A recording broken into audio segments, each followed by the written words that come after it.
Amici di Tel Basket Official sul canale Twitch della FIP e appassionati di grande basket giovanile, un cordiale saluto da Giuseppe Sciascia. Torna la diretta dalla Tea Atena di Curtatone per la seconda partita che concluderà il programma della seconda giornata del girone A. Al momento Varese a punteggio pieno con 4 punti e 2 vittorie per la formazione di Stefano Bizzosi, il successo precedente per 63-55 contro la Stamura Ancona, portando a casa il secondo referto rosa consecutivo dopo quello di ieri per 69-47 contro la Tezzenis Verona, che è in campo ora in maglia, la tradizionale maglia giallo-blu, contro l'Olimpia Roma, ieri vittoriosa invece per 77-70 contro la Stamura Ancona. Di fatto il quadro della terza giornata è già composto. Le due vincenti di ieri, Varese e Olimpia Roma, giocheranno alle 11:30 di domani mattina al Palace Guaiter per chiudere il loro cammino eliminatorio. Verona e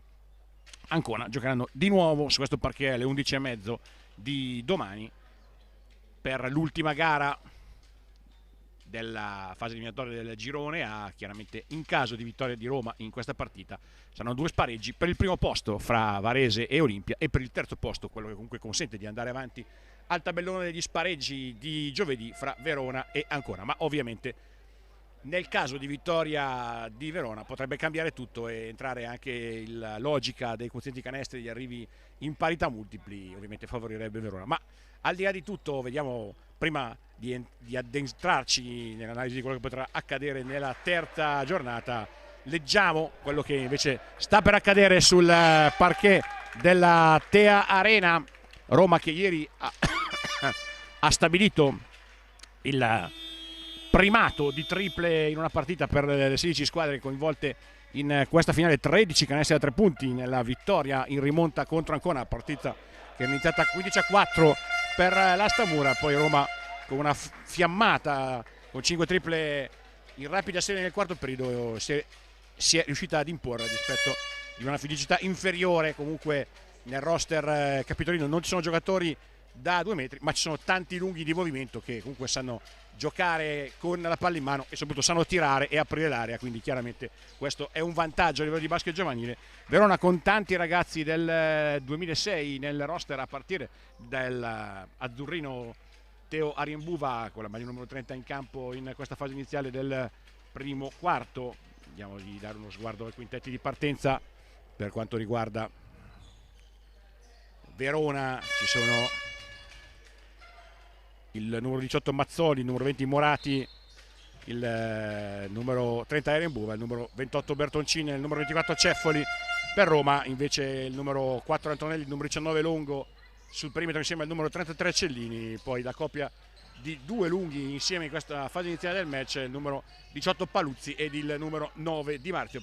Subito il primo possesso con la manovra offensiva per l'Olimpia, l'errore di Paluzzi in questa giocata iniziale. Ancora zona Roma che ha fatto largo uso di questo tipo di difesa, comunque non certo una zona staticissima, abbastanza mobile comunque per togliere ritmo agli avversari, non togliere ritmo a Verona, che segna un bel canestro per inaugurare il match con il 2-0. Dall'altra parte Cellini, il palletto del tiro ci prova dalla media ma non va a bersaglio. Ceffoli spinge sull'acceleratore, la deviazione di Cellini, quindi da prima linea schierata, diciamo 2-1-2, sostanzialmente la scelta tattica da parte di coach Pistorio. Gira la palla con Morati, guadagna il centro dell'area, il palletto del tiro, pregevole iniziativa dal palleggio per il numero 20 di Verona, 2 per Mattoi, 2 per Morati, 4-0 Tezzenis. E intanto iniziamo subito a coinvolgere la nostra spalla tecnica per quanto riguarda questa partita. Si tratta di Maxi Moreno, giocatore cult delle minors nostrane, ora allenatore di Manerbio per guidare un progetto tecnico importante con tutto lo staff del San Pio X Mantova a disposizione comunque per quanto riguarda queste finali. Ovviamente la voce, la spalla tecnica di questa gara, dicevamo comunque il tema contro Roma è lo stesso, la zona va attaccata bene a livello giovanile, può essere una difesa che comunque può togliere ritmo, può mettere in difficoltà, soprattutto se alla fine non si muovono bene uomini e palla, però Verona nei primi due possessi ha mostrato di saper lavorare contro questo tipo di arrocco. Sì, sono stati bravi a muovere velocemente la palla e attaccarli con il palleggio al resto tiro, no? Quindi è la cosa che fa più male alla zona, palleggio al resto tiro e muovere la palla e cercare un tiro piedi per terra da 3 punti, come in questo momento ha fatto Verona e ha concretizzato ancora, quindi al momento sembra che erano preparati e lo stanno facendo molto bene. Buonissima preparazione del gioco, poi piedi per terra, la tripla di Ceffoli quasi dall'angolo per il canestro del 7-2. Come ieri la zona comunque salta quando ancora era partita 15-4 in occasione della sfida poi vinta comunque dall'Olimpia. Dopodiché è logico che la zona giustamente è un'arma tattica che col Pistorio evidentemente ha preparato e ci lavora in maniera costante, quindi sicuramente Verona si è preparata per affrontare questo tipo di difesa sapendo che Roma ne fa largo uso e Roma però non la mollerà troppo facilmente. Alla fine la zona è questione di crederci, perché comunque appena perdi fluidità poi diventa un problema. Di Marzio nel traffico, Celletti, la tripla di Antonelli che va a bersaglio. Antonelli, come ci raccontava ieri Paolo Morelli, comunque è un giocatore che ha in qualche modo un legame con Mantova, nipote della sua ex giocatrice con il San Giorgio, quindi evidentemente in questi campi ha un buon feeling. Già ieri a 4-17 con tante triple l'atleta del 2006 che realizza il canestro del 7-5. Verona ancora contro la zona, blocco di contenimento di Bertoncin che riceve la palla dal suo playmaker dentro l'area, però murato in questo caso. Verona deve tirare allo scadere dei 24 secondi. Riembuva che sbaglia, ma poi il rimbalzo lo recupera ancora Ceffoli che è molto reattivo su questa palla vagante. Riembuva con spazio, va su linea di fondo, gran palla dentro per Bertoncin. Verona comunque muove davvero bene il pallone, soprattutto muove il pallone ma muove gli uomini nei tagli, nei ribaltamenti, nelle spaziature, davvero efficace fino all'attacco alla zona. Sì, si stanno passando benissimo la palla, stanno andando negli spazi vuoti e stanno facendo molto bene questo flash al tiro libero, al post alto per poter ribaltare la palla di lato. E bravi a non fermare la palla, a continuare a muoverla e cercare l'uomo più libero perché si possa prendere un buon tiro. Guardate per Riembuva, si va da Ceffoli sul perimetro, ribalta al lato, comunque con efficacia, finta e partendo su linea di fondo, il tiro acrobatico che non va a bersaglio, ma ancora Verona è ben accoppiata a rimbalzo. Tap out di Mazzoli per Morati e altra manovra con il tiro dalla linea di fondo che comunque è ben costruito, anche se poi però non è convertito. Abbiamo detto già sicuramente più volte in questi giorni, la costruzione del tiro è importantissima perché alza le percentuali. Dopodiché il più bel tiro costruito del mondo, se sbatte sul ferro è bello, ma come dire improduttivo. Logicamente però contro questo tipo di zona bisogna continuare a macinare la propria ragnatela offensiva come sta facendo efficacemente Verona. Ora è Roma che ha il possesso, fermato il gioco per azzerare i 24 secondi, se non abbiamo visto male, no, per riportare invece 24 secondi al momento giusto della ripresa dell'azione, quindi l'Olimpia avrà 17 se non abbiamo visto male, sì, 17 secondi anziché 24, non il possesso pieno ma comunque tempo per poter costruire un tiro efficace. Di Marzio per Longo, il passaggio per un taglio che però non viene completato, persa Olimpia e Verona si rimette in moto. Due squadre che per quanto visto fino adesso sono sicuramente meno dotate di fisicità rispetto comunque ad esempio a Varese e Ancona, che avevano dei centri sopra i 2 metri, sicuramente un po' più tra virgolette basket giovanile aperto in qualche modo con tante soluzioni al perimetro. Abbiamo visto qui a Riembuva comunque non a bersaglio, diciamo una partita un po' diversa da quella di prima dove sicuramente i lunghi hanno inciso tanto. Sì, sembra queste due squadre proprio under 17, guardando le altre come Cantù che ho avuto la fortuna di vedere ieri e Bassano, sono squadre di una fisicità veramente importante per un under 17. Qui un pochettino più giovanile e giocano sul ritmo e l'intensità. Uguale si corre, ci fanno errori, ma comunque sicuramente ci si dà battaglia con grande energia, sempre a zona. Ovviamente Roma ora comincia a funzionare con una buona presentazione di passaggio da parte dell'Olimpia, consegnato di Di Marzio per Cellini, il lungo che va da Antonelli, c'è un post basso da alimentare, invece si ribalta al lato con Cellini che gioca al pick and roll con Di Marzio.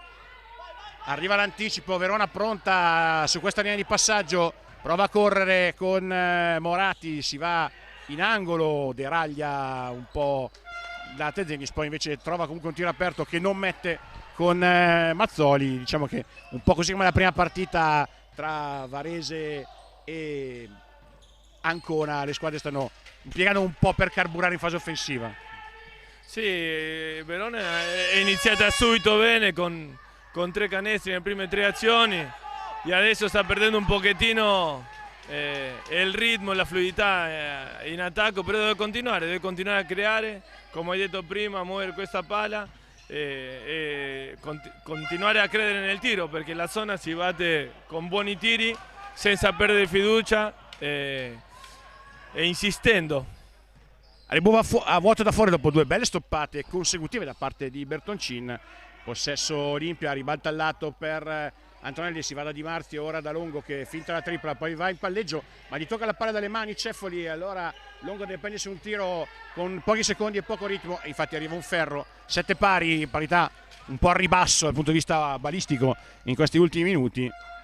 Esecuzione a metà campo ora per la Tezenis con Rembuva che va a cercare Bertoncin, chiamato a smistare, un'eccezione chiaramente non troppo interna, ma c'è un ottimo gioco a 2 sull'asse Mazzoli-Bertoncini che sbaglia ma poi recupera il suo rimbalzo e alla fine con pervicacia riesce a strappare 2 tiri liberi. Bertoncini bravo comunque a vedere i tagli dei compagni e a muoversi negli spazi, visione da gioco non da pivot, diciamo. No, bravo, si muove bene nello spazio, bravissimo anche Mazzoleni a cercarlo continuamente su questi tagli e giocare sugli angoli per cercare di ricevere e poi coinvolgere lui in questi tagli. Mancino, interessante, mi sembra che ha le mani abbastanza morbide e anche un bel fisico. Adesso vediamo il tiro libero. Una buona meccanica di tiro, direi, quindi bisogna vedere se questo ragazzo può prendersi qualche tiro dalla lunetta, perché contro la zona può far male anche quel tiro lì. C'è da seguire comunque, soprattutto perché si tratta di un ragazzo del 2006, quindi con un altro anno di eleggibilità a livello under 17, perché i cadetti sostanzialmente la prossima stagione. 7 pari, Verona ferma da qualche minuto, Roma a sua volta ferma da qualche minuto, intanto le rotazioni di coach Pistorio con il numero 2 Parker sul parcheggia, ieri comunque importante uscendo dalla panchina con grande energia. Bertoncin smista dal post alto ma non ci si avvede, sostanzialmente che il cronometro stava scadendo e allora arriva l'infrazione per l'attacco della Tezenis. 2 su 8 dal campo e 4 perse per Verona, mentre 3 su 10 con 3 perse e qualche rimbalzo in più per Olimpia, ma alla fine l'equilibrio, come dicevamo, offensivo da una parte e dall'altra è abbastanza a ribasso. Antonelli per Liberati che però commette un'infrazione di passi abbastanza chiara, partita NBA questa un po' troppo all'americana. Sì, ha voluto fare una partenza spagnola, magari ha sbagliato un pochettino il tempo tra i piedi e le mani, però bueno, se lo allena è un bel movimento che può dargli il risultato.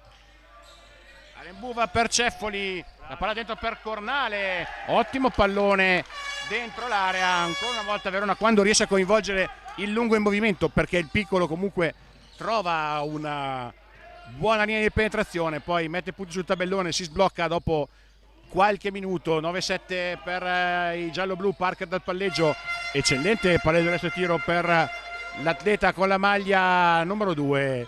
Siamo rimasti piantati per qualche minuto, poi giocate molto belle, una collaborazione di squadra e una invece soluzione individuale pregevole.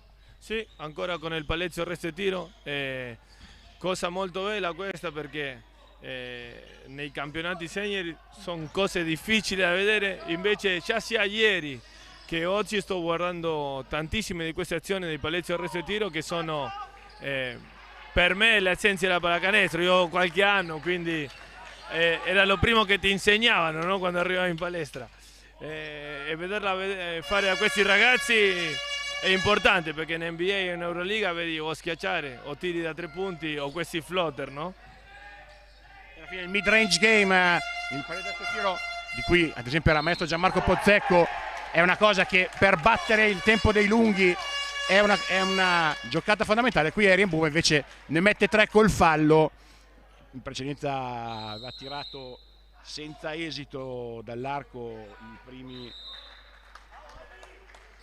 2 tentativi a sua disposizione, mette il terzo e crea un mini break. 4 punti in una partita ai 9 sono tanti, manca 1,47 al primo intervallo col vantaggio per Latte Zenis che intanto va con le rotazioni dalla panchina in campo il numero 16 Brancaccio e il numero 33 Righetti per la Scaligera, diciamo Veneto 4 sostanzialmente la formazione di coach Guadagnini, che si è qualificata superando 2 turni di spareggi. Olimpia Roma che invece ha battuto il Napoli Basket nel suo duello unico. Liberati attacca il canestro, battuto il suo uomo, arriva l'aiuto falloso da parte di Cornale. Allora questa volta è Roma ad andare in lunetta con 2 tiri liberi. Alla fine Roma nella partita di ieri in qualche modo ha giocato quasi con più vantaggio con i suoi lunghi mobili, aprendosi magari con tutti e 5 giocatori sul perimetro. Nel break decisivo Paluzzi, che sarebbe il pivot di questo quintetto, aveva piazzato una tripla e un gioco a 3 punti frontali 1 contro 1, perché comunque ancora con 2 giocatori sopra i 2 metri aveva accoppiamenti difensivi complicati contro Verona che meno stazzata fa più fatica a crearsi vantaggi. Sì, sai, alla fine i lunghi, diciamo, da entrambe le parti sono più atletici, sono quasi un 3,5 più che lunghi veri rispetto agli altri, quindi magari ieri contro gente più pesante, più alta di loro, li portavano fuori e lì avevano il vantaggio. Adesso devono cambiare modo di giocare, devono andare al post basso quasi quasi per creare vantaggi. Quindi bisogna vedere se avranno la pazienza e la capacità di andare a sfruttare questi post basso. Qui Roma da una palla recuperata sostanzialmente trova una soluzione senza che la difesa Tezzeni sia schierata, subisce il fallo lungo da parte di Vinco, vuol dire 3 tiri liberi a cronometro fermo, con la possibilità di impattare la partita quota 13 quando mancano 63 secondi alla prima sirena della seconda partita della seconda giornata del girone A della finale nazionale Under 17 eccellenza di Mantova e Curtatone. A seguire comunque le partite del girone B, quello che ieri comunque ha giocato ancora in quel del Pala Schweitzer.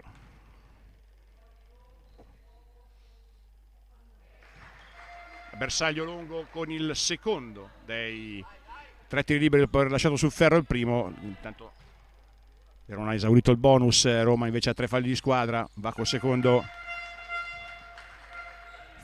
Francesco Longo. +1 Verona, è possesso, Arian Buva va dentro l'area a cercare Vinco che trova una giocata acrobatica sfidando la difesa di Roma. Qui si è nascosto dietro la seconda linea della zona e il canestro di rapina però molto ben fatto. È stato bravissimo, è stato veramente bravo.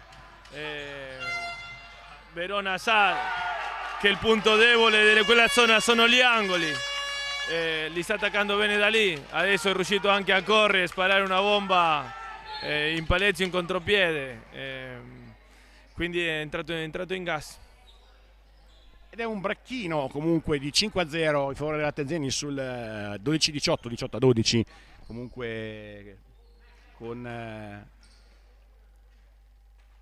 la formazione di Pistorio che prova a limare il gap al momento di lunetta con altri 2 tiri liberi per Longo, 2 in precedenza, sbaglia questo tentativo a cronometro fermo.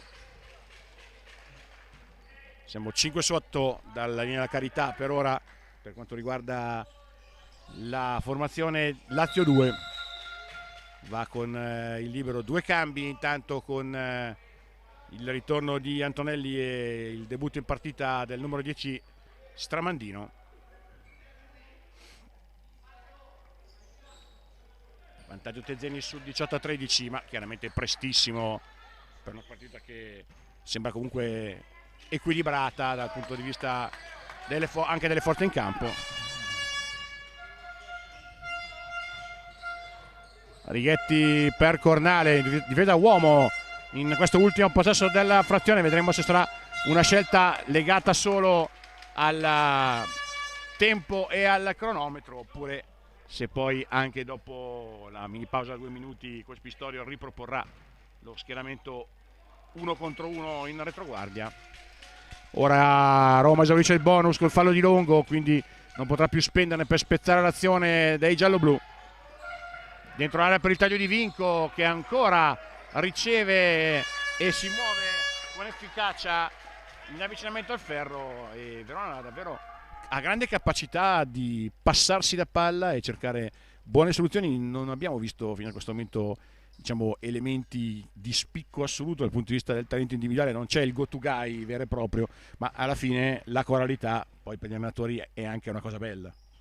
Sì, perché ti dà tante alternative, no? durante il gioco, durante la partita.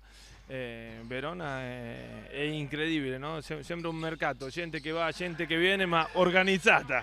E questo è molto bello da vedere in questa categoria, è difficile da trovare. Quindi si vede che sono ragazzi molto preparati e che sanno quello che devono fare e lo stanno facendo. Con merito gli applausi dei genitori del pubblico al seguito della Tezenis, che probabilmente è la squadra logisticamente più comoda rispetto alla sede di Mantova e di Curtatone di queste Final 16. 19 Scaligera, 13 Olimpia al primo intervallo, 3 su 11 dal campo per Roma con 1 su 4 da 3. Invece Verona comunque ha sicuramente avuto più ritmo sia dal perimetro con 3 su 7 dall'arco contro la zona, che anche nel tiro in assoluto, 7 su 13 nel totale di squadra. Anche leggera, più che leggera predominanza di Verona a rimbalzo, 14-6. Roma che invece ieri con tanti secondi tiri di reattività contro un'avversaria più stazzata invece era riuscita poi a guadagnare quegli extra possessi convertiti a suon di triple, ma ovviamente la partita è ancora in una fase assolutamente iniziale. Primo quarto in archivio col vantaggio 19-13 per la Tezenis, ma ne mancano ancora 3 e chiaramente nel basket giovanile soprattutto può sempre succedere comunque di tutto, diciamo, non è propriamente una pallacanestro dove l'organizzazione prevale sull'intensità a tutto campo. Siamo chiaramente alla seconda partita in 2 giorni, ancora presto per parlare di stanchezza, anche se chiaramente poi il caldo contribuisce a togliere un po' energie. Ho detto più volte, questa comunque è una maratona, non uno sprint in una finale dove si giocano 6 o anche 7 partite per arrivare domenica a giocarsi il titolo italiano. Quindi è vero che questi ragazzi di 16-17 anni non si stancherebbero mai, non penso che il concetto di gestione appartenga minimamente a loro, magari però agli allenatori sì. Guarda, io mi ricordo quando avevo la loro età e ne volevo giocare tutti i giorni, e devo dirti che stando in campo, vedendoli arrivare, vedi proprio negli occhi di questi ragazzi la voglia di giocare a pallacanestro, quindi credo che la stanchezza non la sentiranno mica. Sanno che stanno giocando una cosa molto importante per oggi, ma anche per le loro carriere, no? Sanno che c'è tanta gente nella tribuna a guardar loro, c'è il coach dell'Under 16 Mangone, lo Schweizer, l'ho visto prima, ho visto Bertemati, ho visto coach Valli, quindi i coach più importanti della Serie A e delle nazionali italiane, quindi loro hanno tanto da dimostrare, lo sanno e saranno pronti tutta la settimana. Credo che se ci sarà da giocare anche la settimana successiva giocano ancora. La tripla di Righetti dall'angolo, ancora contro il ritorno alla zona da parte di Roma, però poi lo scippo e l'appoggio vincente di Cornale con il canestro del +8. Sicuramente Verona reattiva anche sulle palle vaganti. Alla fine sinora il vantaggio è sicuramente meritato da parte della Tezenis. Esegue la squadra di Pistorio, Paluzzi finta a mettere la palla per terra, perde un po' la maniglia, poi alla fine si impapera nel tentativo di andare a canestro.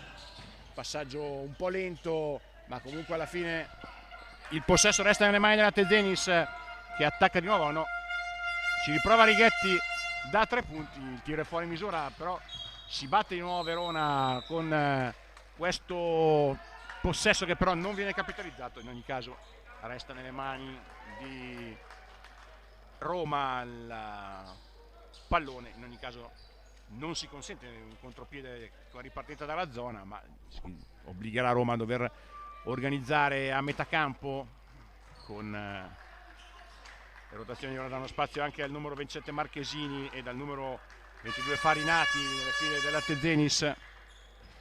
Tanti cambi per Simone Guadagnini, che giustamente cerca di tenere alto il più possibile il livello di intensità della sua difesa. Paluzzi per Cellini, ma l'ultima deviazione di un giocatore in maglia gialla lascia 10 secondi per l'attacco Olimpia, a 8:23 a giocare.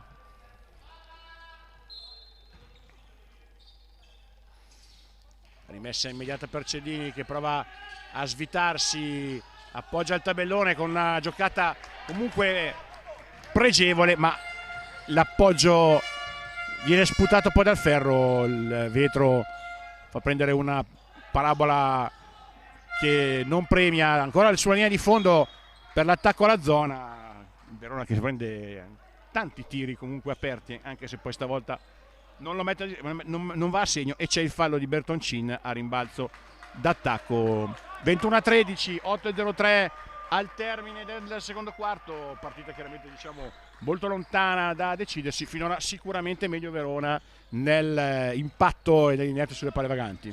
Sì, è molto brava anche alla ricerca continua del rimbalzo offensivo, e appena i giocatori di Roma prendono il rimbalzo difensivo sono già lì a morderli, a non permetterli di correre.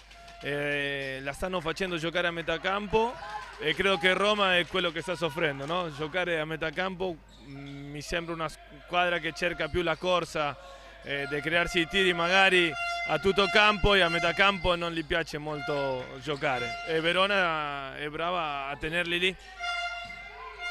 Di tocco e remova per Marchesini, che sbaglia, ma il rimbalzo è ancora da parte di un giocatore della Tezenis, che esce dall'area e subisce il fallo. Prima abbiamo visto quello che si diceva sui mismatch, che ieri per i lunghi dell'Olimpia erano stati favorevolissimi, ne attaccarono contro uno quelli comunque più stazzati e meno veloci di Ancona. Qui invece, attaccando giocatori piccoli che hanno piedi rapidi, non si creano rotazioni. Qui però c'è quasi recupero, ma poi il salvataggio della Tezenis, penetra e scarica Marchesini per Farinati, che la mette per terra e va con l'aiuto della tabella, e ancora una volta però sul rimbalzo offensivo arriva prima un giocatore in maglia gialla. Sei sicuro che ce ne siano solo 5 giocatori in maglia gialla? Questo è il problema della zona, sai, ti giri a chi fa Italia fuori se non sei accoppiato bene, e Verona ci sta andando al rimbalzo offensivo con 2 o 3 giocatori che caricano da fuori, e li sta mettendo in difficoltà. Continuano a fare secondi tiri, non ti dico tutte le azioni, ma 2 su 4 fanno secondi tiri, e stanno avendo pazienza. Possesso Tezenis in questo secondo quarto, che inizia con un portale di 2-0. Sbaglia Bertoncin, ma ancora con l'applauso giustissimo di Maxi Moreno per quello che è stato poi un errore. Bertoncin si fa perdonare sprintando sul recupero, la penetrazione di Marchesini fino in fondo a rompere il muro della difesa romana. Time out obbligatorio per Davide Pistorio. 4-0 il parziale, non certo diciamo torrenziale in termini di produzione offensiva in questo secondo tempo, però ora Verona è a più 10 con la partita a punteggio basso. 10 sono tanti. Sono tantissimi perché Roma non si è svegliata stamattina ancora, è un po' a rilento, sta faticando entrambe due parti del campo, e se Verona adesso inizia a aggiungere un pochettino anche di attaccarli in velocità come hanno fatto adesso, quindi alternare il gioco a metà campo, farli diciamo sudare in difesa e provare a correre alternando il ritmo del gioco, potrebbe essere veramente difficile per Roma poi rientrare in partita. Quindi adesso bisogna vedere dopo il time out con che spirito rientra Roma e se riescono a imporre un pochettino del loro ritmo di gioco, perché al momento non ce l'hanno fatta. 23-13, il vantaggio sta salendo in maniera lenta ma costante. Dal 13-12 di fatto Roma ha segnato un punto in lunetta, o meglio 3 punti in lunetta, prima quel 2-3 di Longo e poi quell'altro libero di Longo nella fine del primo quarto. Negli ultimi 5-6 minuti di partita, percentuali dal campo scesa a 3 su 15 per l'Olimpia, decisamente troppo modesta fino a questo momento la produzione offensiva della squadra in maglia scura. Possesso per i capitolini, esegue Parker che poi smista per Paluzzi, ribaltamento del lato per Longo, 1 contro 1 verso il centro, scarico per Antonelli, questa volta una costruzione comunque per caricare il tiratore che però non riesce ad arpionare il pallone e alla fine palla persa numero 6 per l'Olimpia. 6 vence al termine del secondo quarto, la possibilità di Verona per implementare ancora il suo margine. Di nuovo la zona schierata da parte dell'Olimpia e ora prova a essere un po' più aggressiva. Linea di fondo col penetra e scarica, ma arriva l'intercetto sul passaggio di Vinco. Non c'è però ripartenza immediata. Ottima lettura di Bertoncin che anticipa il passaggio per Parker in taglio, sovrannumero Tezenis, consegnato per Erenbuva, va in angolo per Farinati. Bertoncini ancora a smistare dal post basso, penetrazione con scarico, ma non c'è scarico ma deviazione, questa volta palla rubata alle mani, la tripla in transizione che è la cosa che evidentemente Roma predilige fare di più. Tripla di Antonelli per sbloccarsi, ci voleva per l'Olimpia che non segnava veramente da una vita, ma questo è il basket della squadra di Pistorio. È quello che stanno cercando, mi sa, dall'inizio, cercare di rubare 2 palloni e correre. Per adesso bravissima Verona, ancora mettendo la palla negli angoli, tagliando e giocando con un altro passaggio per 2 punti facili, e Roma ancora aumentare il ritmo e cercare un tiro da 3 punti. Speriamo si siano svegliati, così vediamo una bella partita. E si scalda il match e sale anche il punteggio con 2 canestri consecutivi, Antonelli e Parker. Linea di fondo per Vinco che sbaglia, Parker svetta a rimbalzo, prova a correre l'Olimpia, rientra in transizione difensiva la Tezenis. Longo chiama lo schema, esegue per Cellini che va all'1 contro 1, scarica in angolo per Antonelli che ha spazio per terra. Anche qui comunque un buon tiro, anche se non è mandato a bersaglio. In angolo anche la Tezenis con Erenbuva che colpisce per lo spigolo del tabellone. Ennesimo rimbalzo di energia recuperato però da parte dei veneti. Erenbuva di mano sinistra in palleggio del tiro, giocata plastica ma non vincente. Longo dall'altra parte, i ritmi sono forsennati, Longo prende e spara sullo scarico di Cellini, tocca la palla e la ruba Roma, Parker e Antonelli, però poi non riescono a convertire quanto avevano fatto efficacemente in difesa. Corre Marchesini, lo scarico per Vinco, ancora specialista della linea di fondo, quasi da rapinatore d'area verrebbe da dire in questo caso, perché la taglia non è esattamente da lungo, ma tutto il bottino è stato realizzato da sotto. Comunque la squadra lo cerca, lui è bravo a muoversi e arrivano i punti.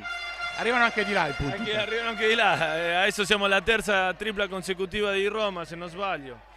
È il loro gioco, penetrare, scaricare, giocare in velocità. Si è svegliata la partita, si sta correndo, si sono alzati i ritmi. E questo è il bello del settore giovanile, no?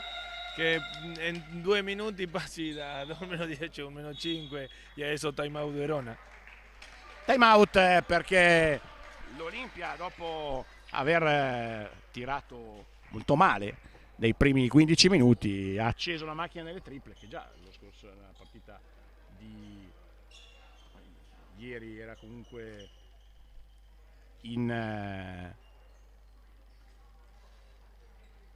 ha avuto questo tipo di ritmo dal punto di vista dell'andamento di gioco. Quando Roma segna da fuori, chiaramente riesce a esaltare comunque il moto perpetuo dei suoi sostanzialmente 5 esterni, mentre quando le triple non pagano, alla fine diventa più complicato per una squadra che oggi non è riuscita a trovare spunti interni da Di Marzio, che ieri comunque invece tra rimbalzi offensivi e scarichi convertiti era stato un fattore. Verona invece ha distribuito molto bene i suoi bottini fino a questo momento.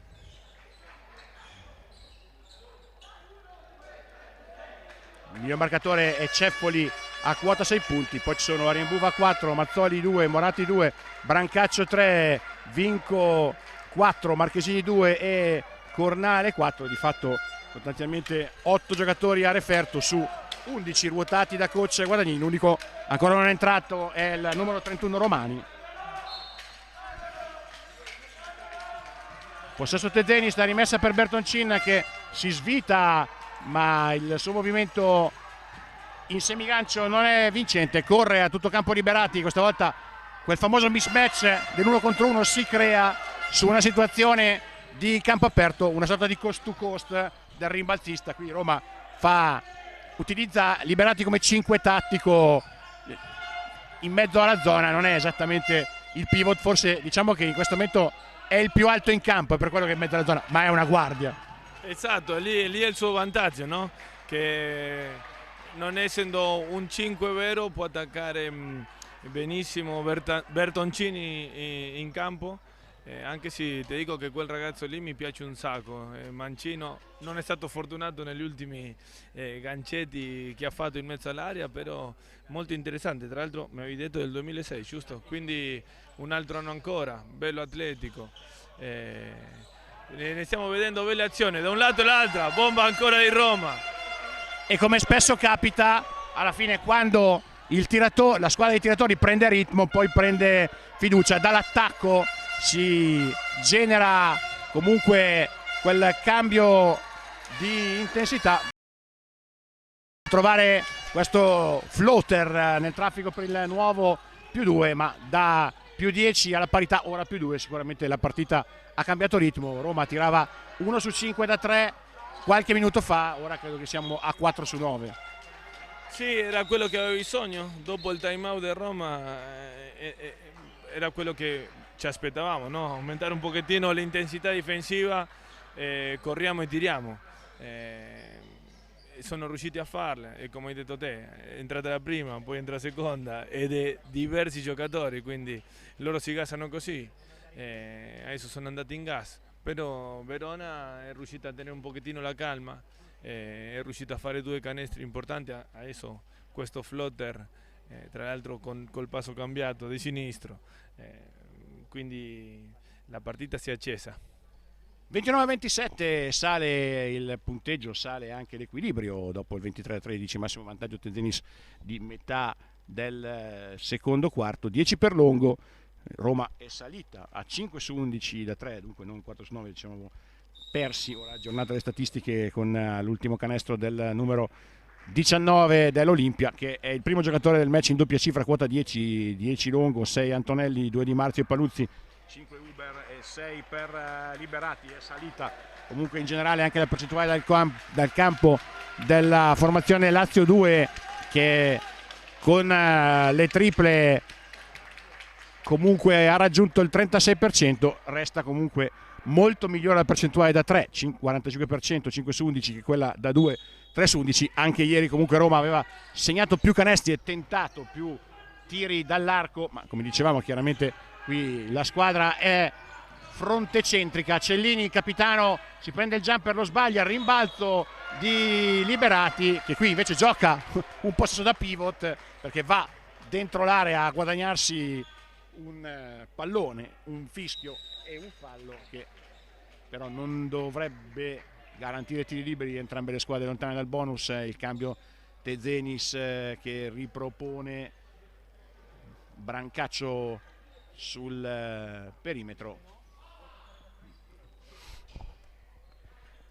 +2 Verona, 1,55 la conclusione del primo tempo.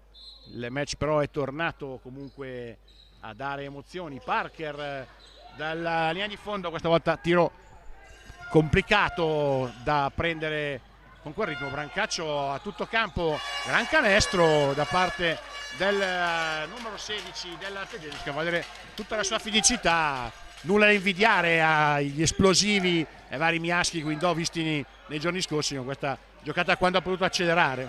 Sì, è stato bravissimo a cercare l'appoggio del difensore, tenere il contatto e tirare. E adesso ancora il numero 27 Marchesini, ancora con il floater, ancora di sinistro, quindi si vede che la sua mano forte. E Verona bravo a non aspettare che si metta a zona a Roma e attaccarlo in contropiede.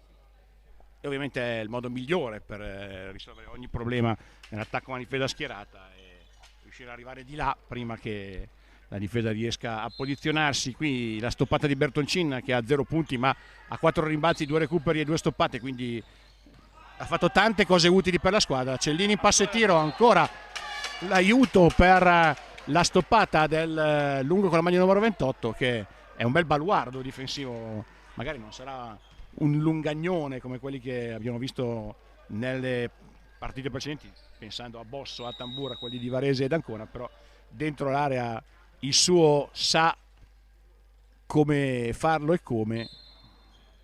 1,14 a giocare al termine del terzo quarto, possesso Olimpia con il jumper centrale di Cellini, tocca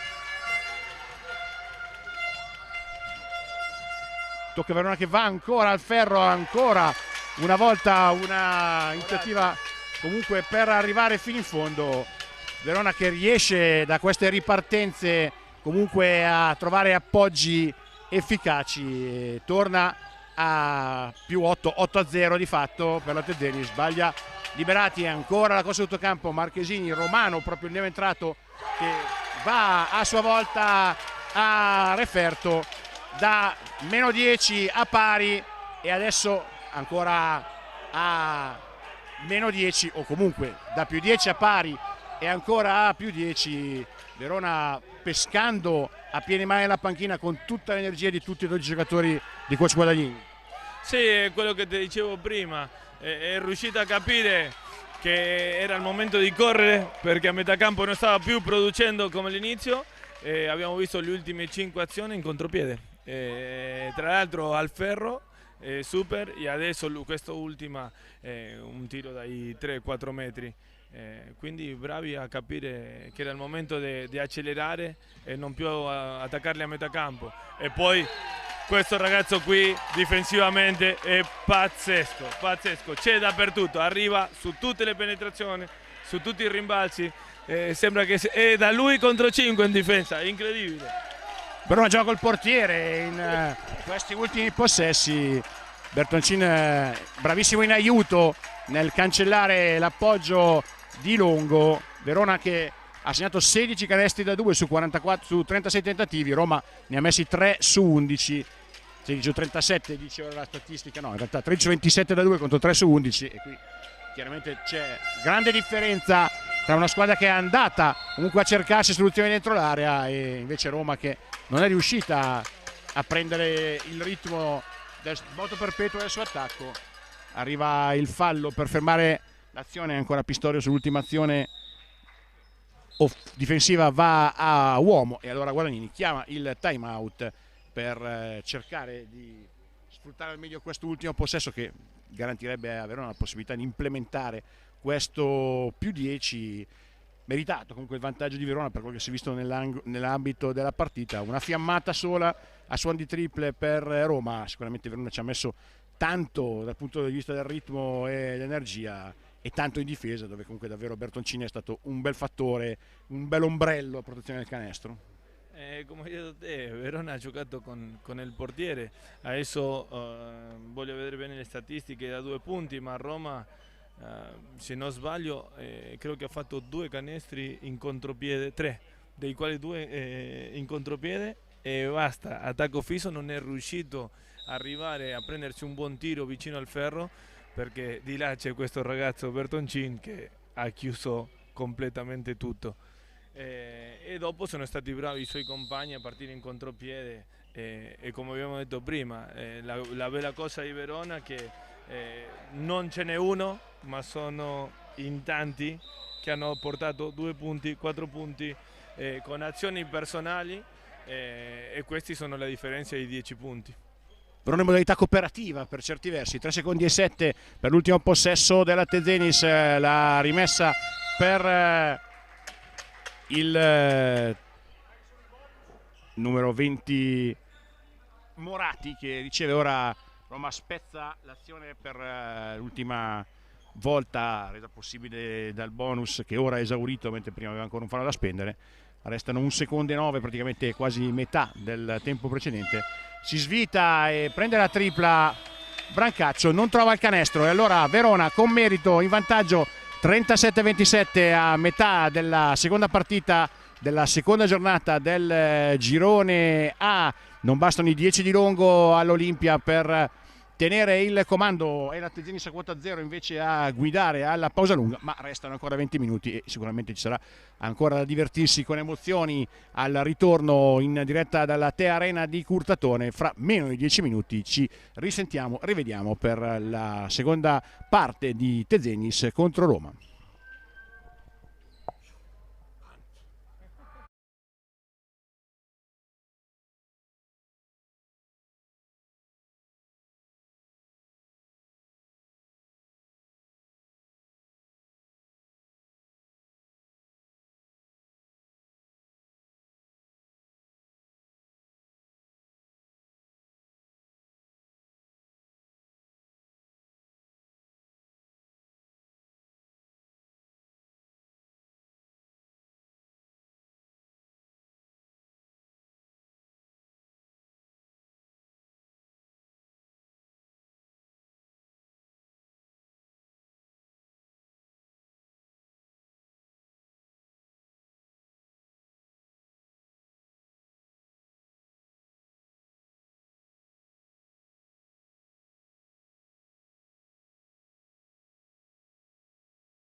Ultimi preparativi per la ripresa del gioco alla Te Arena di Curtatone in vista del secondo tempo della sfida, della seconda partita del girone A delle finali nazionali Under 17 di Mantova e Curtatone. Appunto, vantaggio della Tezenis Verona al momento a quota 0 dopo una partita, mentre Roma è a quota 2 dopo una partita contro l'Olimpia. 37-27. Analisi delle statistiche di metà gara con Maxi Moreno, diciamo 10 giocatori a referto per Verona, con grande distribuzione dei punti, dei carichi, delle responsabilità. Sicuramente una squadra vera dal punto di vista proprio dell'espressione collettiva, che alla fine, dovendo attaccare una difesa contro cui serve organizzazione contro la zona, ha fatto vedere proprio la sua peculiarità migliore.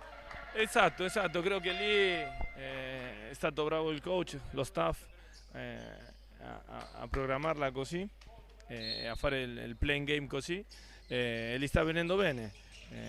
Questa palla ha continuato a girare, hanno continuato a cercare il uomo libero, e difensivamente poi hanno fatto un grandissimo lavoro. Ancora l'ennesima dimostrazione che stanno difendendo molto bene, si stanno aiutando. Adesso Roma ha riproposto la zona, vediamo se continuano a attaccarla con fluidità a Verona. Recuperata, non perfezionata in realtà da parte di Roma. Verona ha 6 perse e 6 recuperi, 10-5 invece il duello delle loose balls. Per quanto riguarda le statistiche, premia ancora la squadra in vantaggio, che ora avrà 8 secondi per costruire un tiro. Si va con Morati, chiude il palleggio, dovrà prendere qualcosa velocemente. Il consegnato per Morati, che prova l'acrobazia sulla sirena. Stavolta l'attacco non è stato ottimale, ma comunque è stata Roma a tagliare l'azione, costringendo a rimettersi in moto Verona con pochi secondi. Parker da 3 punti, il suo jumper è sul ferro, rimbalzo lungo per Di Marzio, si mette in moto Capitan Celletti, che Cancellini, sorte che sbaglia però la misura dell'appoggio, e Roma con 3 su 20 da 2. Chiaramente poi diventa complicato riuscire a stare in partita contro chiunque. Sì, questo mi sembrava che era abbastanza facilotto, però non è entrato. Si vede che oggi un po' la stanchezza magari di ieri, un po' che Verona sta difendendo bene, le ha preso bene le misure, le polvere sono un po' bagnate. Poi alla fine è chiaro che quando continui a sbagliare diventa anche un peso psicologico mettere a bersaglio quelle situazioni che possono sembrare facili. Ora ancora la difesa di Verona a graffiare su questa linea di passaggio, la sporca Morati con il pallone che tocca il corpo di Parker e poi sfila sulla linea laterale di fianco alla panchina di coach Guadagnini. Possesso Tezenis, ancora 0-0 il punteggio dopo i primi 90 secondi di questo terzo quarto. Rembuva riesce a rompere un raddoppio, la penetrazione di Morati, c'è il fallo di Marzio e è il primo di squadra del secondo tempo, ma il terzo per il numero 9 della Olimpia.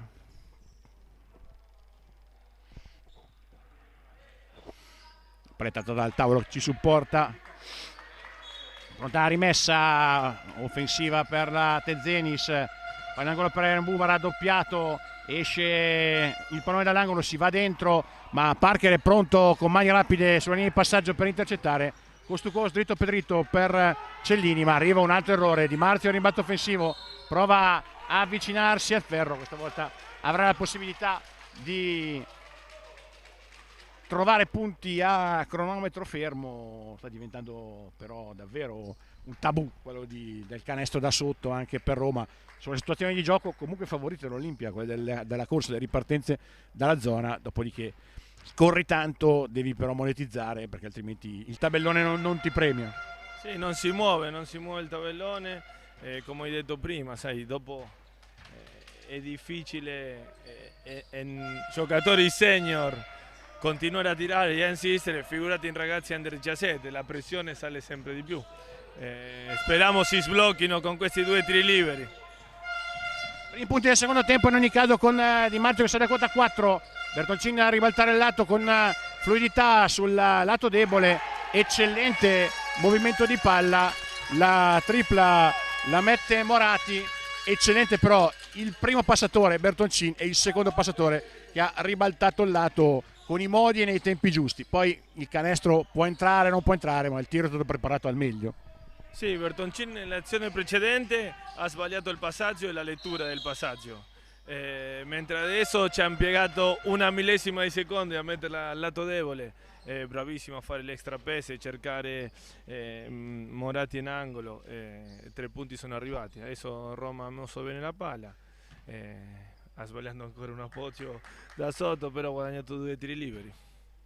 2 liberi per Liberati che nel primo tempo ha messo a referto 3 punti, 1 su 4 dal campo, 1 su 2 liberi e 2 rimbalzi per il giocatore con la maglia numero 5 dell'Olimpia, che sbaglia però entrambe le opportunità a cronometro fermo. E Roma che deve assolutamente convertire in qualche modo tutto il volume di gioco. Di sicuro a Roma non manca l'intensità, manca la precisione. Sì, ma se vai a vedere anche le palle perse, non è che ne ha fatte tante, proprio non riesce a mettere la palla dentro il canestro, non riesce a concretizzare tutto il buono che ha creato. Tripla questa volta aperta ma non convertita, riparte Roma con Parker che arriva a canestro dritto per dritto e 2 punti ben costruiti questa volta dalla ripartenza sull'errore da 3 punti contro la zona della Tezenis. Si attacca per linee esterne, Moratti mette la palla per terra e subisce il contatto falloso. C'è il secondo di squadra comunque per Roma a 6:43 dalla conclusione.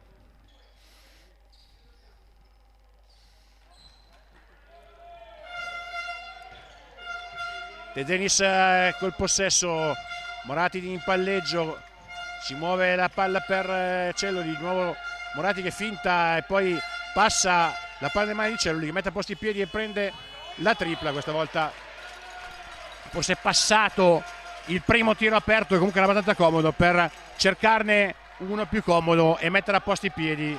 Dopodiché però col cronometro che scadeva è mancata la forza per caricare con le gambe i piedi messi a posto. Sì, credo che Moratti lì doveva prendersi il primo tiro anche perché veniva da segnarne uno. Ha tenuto un pochettino di più la palla in mano, ha cercato un extra pass, alla sua volta una finta, un altro palleggio. Gli sono rimaste poche forze sulle gambe all'ora della conclusione. Tempo fermo per 24 secondi. Sì, l'azione conclusa perché da quello che si riparte con 14, in effetti era un extra possesso in questo caso per la Olimpia. 6-0 da giocare nel corso del terzo quarto, i 9 Tezenis per ora terza frazione nella quale non si è prodotto granché a livello balistico. 3-4 il parziale per Roma, ma è più che sufficiente per tenere sempre al comando la Scaligera con questo attuale 40-31. Torna Longo, il top scorer dell'Olimpia a metà gara con 10 punti. Per lui riceve la rimessa da parte di Cellini, gioca sul blocco di Di Marzio, va al ferro, ma anche questo appoggio è corto. Davvero una collezione di X sullo scout, ancora quello amanuense, non più quello elettronico. Arriva il tentativo di anticipo da parte di Parker che però occupa lo spazio fisico dove era già entrato Moratti. Arriva il contatto, non è sicuro, ma comunque il gioco si ferma. Il terzo di Parker, torna Antonelli dunque per la formazione di Pistorio, torna anche Righetti per la Tezenis.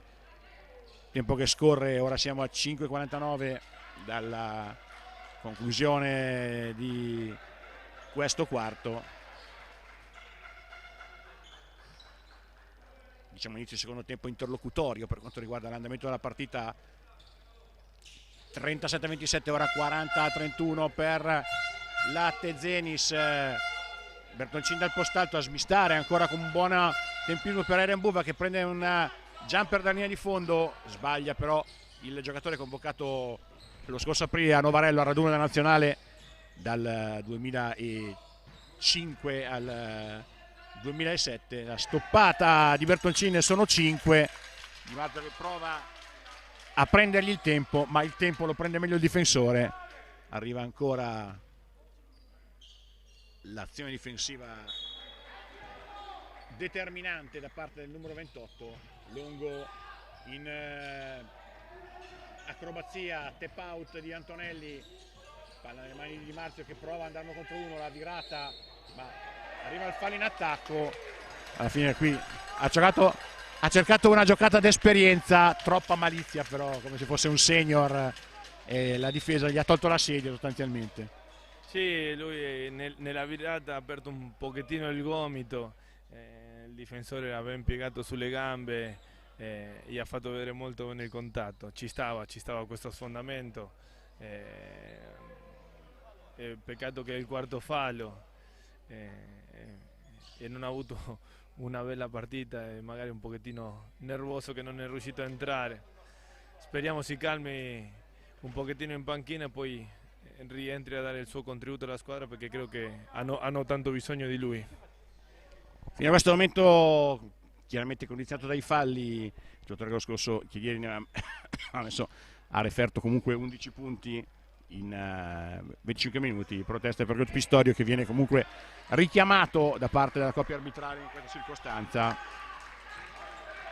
Quarto fallo per Di Marzio, c'è Paluzzi al suo posto e mi sembra che cambi fronte della zona. Vediamo se 1-3-1 la sensazione su questa chiamata che porta subito a una palla recuperata. 1-3-1 sulla carta comunque richiede un'applicazione diversa, occupa spazi diversi e quindi Verona dovrà trovare delle contromisure diverse. La 2-3, la 2-1-2 se vogliamo, l'ha attaccata molto bene nel cercare gli angoli, nel cercare la linea di fondo, nel cercare il post basso come sponda per ribaltare il lato. L'1-3-1 adesso vedremo quale tipo di strategia adotterà la squadra di Guadagnini. Sì, credo che Verona almeno dai primi 5 minuti mi sembra un pochettino stanca, ha smesso di correre, ha speso tanto nel secondo quarto, gli stanno sbagliando un pochettino le scelte del passaggio, un pochettino le scelte del timing, gli stanno palleggiando troppo, prima la palla girava molto più velocemente.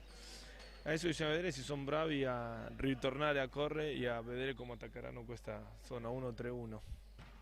Torna Brancaccio per la Tezenis, metà del terzo quarto più 7 secondi, 4,53 dice il cronometro del terreno di Curtatone. Va il primo libero per Liberati, non il secondo per Antonelli, in verità va il primo libero per Antonelli, non il secondo, ma poi sul pallone vagante l'ultima deviazione è quella di un giocatore in maglia gialla e allora extra possesso Olimpia con la palla sotto per Paluzzi che lavora sul piede perno, palla in angolo per Antonelli che apre il fuoco da 3, non c'è canestro ma c'è un fallo che vale comunque un bel capitale per Roma, perché il punteggio in questo secondo tempo si è abbastanza fermato. Comunque 3 tiri liberi a cronometro fermo vuol dire riuscire comunque a vedere la coda sostanzialmente da parte della Tezenis, che dopo quel più 10 effettivamente ha perso un po' di ritmo, perché giustamente come diceva Maxi Moreno non riesce più a correre e dovendo organizzare la metacampo fa un po' più fatica. Sì, Roma sta raccogliendo ancora troppo poco per tutto quello che sta creando. Crea buonissimi tiri, si crea buonissimi 1 contro 1, però purtroppo il canestro non si apre, se no credo che sarebbero andati anche oltre nel marcatore per tutto quello che hanno creato. Adesso bisogna vedere se Verona attacca bene questa 1-3-1, anche con raddoppi sull'angoli e sul centro. Bravissimo Brancaccio a attaccare il fondo, ancora a tenere il contatto del difensore e appoggiare al tabellone. Gran canestro per Brancaccio in questa circostanza, che ha attaccato il raddoppio, o meglio ha aspettato che il raddoppio esaurisse la sua efficacia, poi con grande coordinazione, grande controllo del corpo, è arrivato sotto il ferro e ha appoggiato a canestro il suo quinto punto personale. Punti dalla panchina per Verona sono esattamente 23 su 42 e direi tanta roba per l'Olimpia Roma. Sono 10 e qui chiaramente qualcosa cambia.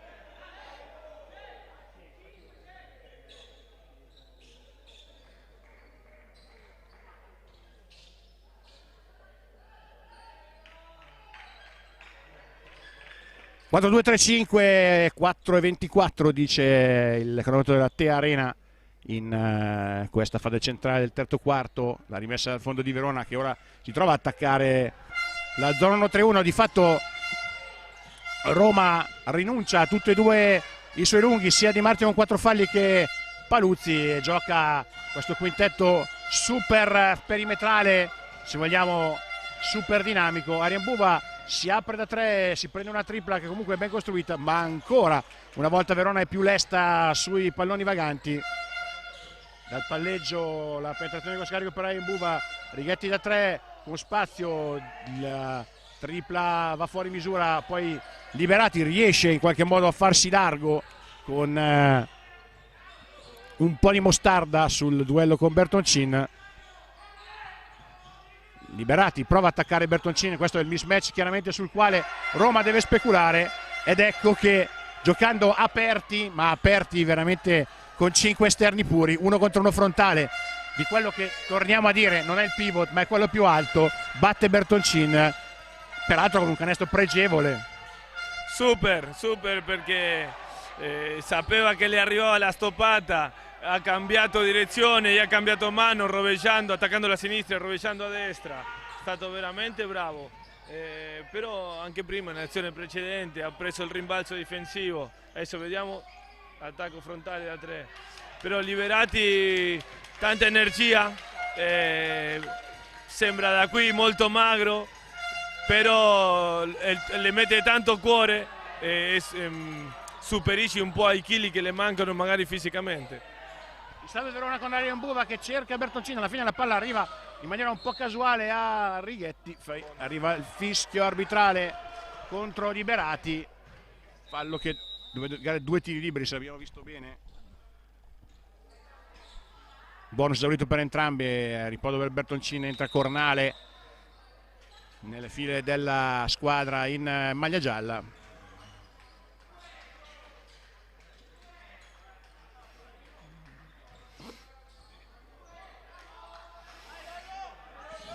Doppia opportunità in lunetta per Righetti nelle file di Verona, va il primo.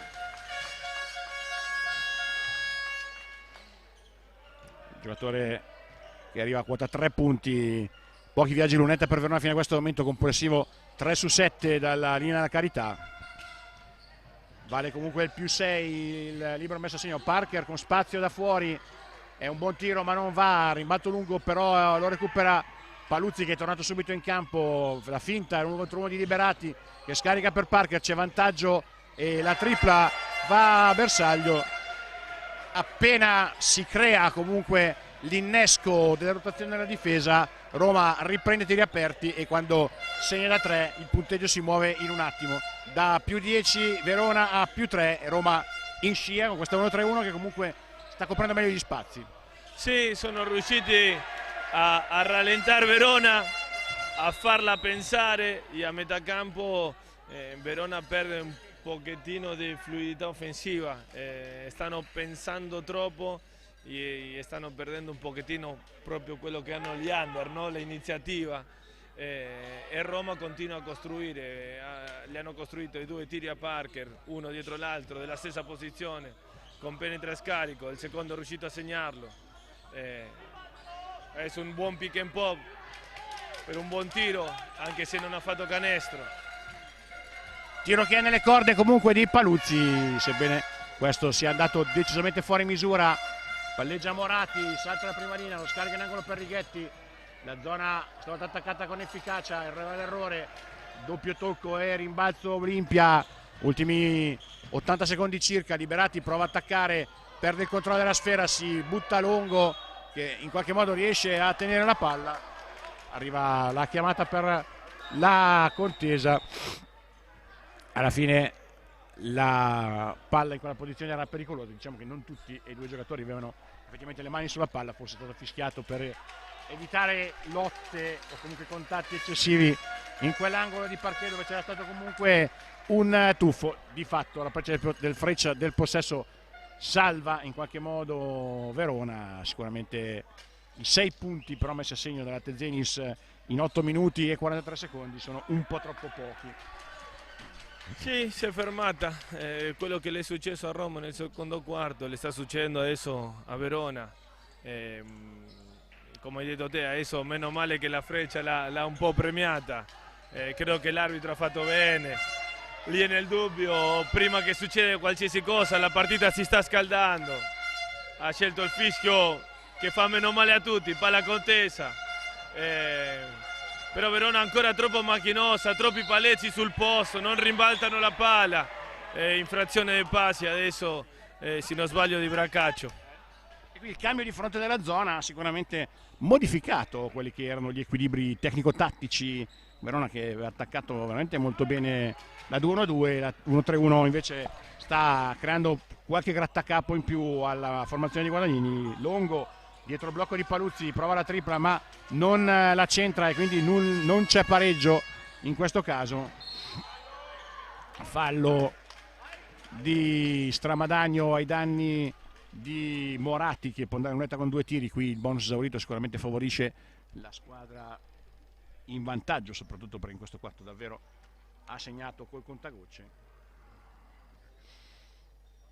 43 secondi e 5 decimi all'ultimo intervallo di questa gara conclusiva del programma della seconda giornata del girone A della finale nazionali di Mantova e Curtatone Under 17. Non va il primo libero di Moratti, 3 su 8 dalla linea della carità per Verona, anche in lunetta è arrivata qualche ferro di troppo. Si lotta sul pallone vagante ma alla fine Vinco e Moratti si ostacolano totalmente a vicenda e dunque riparte Roma ora col possesso, il secondo possesso per provare a pareggiare la partita o quantomeno a ricucire ulteriormente. Torna Ceffoli per la Tezenis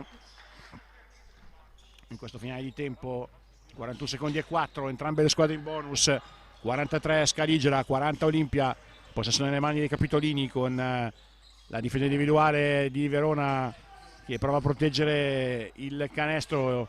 Arriva Paluzzi che esce smista per Liberati, la spaziatura per la tripla aperta e arriva la parità. Secondo sforzo di Roma che aveva già pareggiato una volta a quota 27, ora ricuce di nuovo 43 pari, tutto da rifare, quasi fosse una specie di overtime di 10 minuti.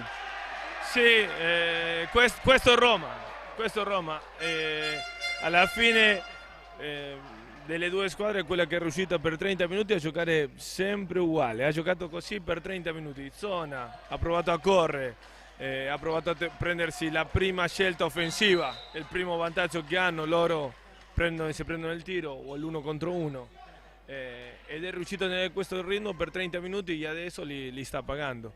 Verona invece ha fatto 2 quarti, soprattutto il secondo, strepitoso, e in questo terzo quarto si sono un po' spente le idee, come hai detto te, gli hanno cambiato la zona, gli sono cambiati gli equilibri, non hanno più trovato così tanti spazi. Bravissima Roma questo, però credo che ci sia anche un po' di merito di Verona a tenere la palla ferma in un lato contro l'1-3-1, dove credo che la cosa che le fa più male è il ribaltamento continuo della palla.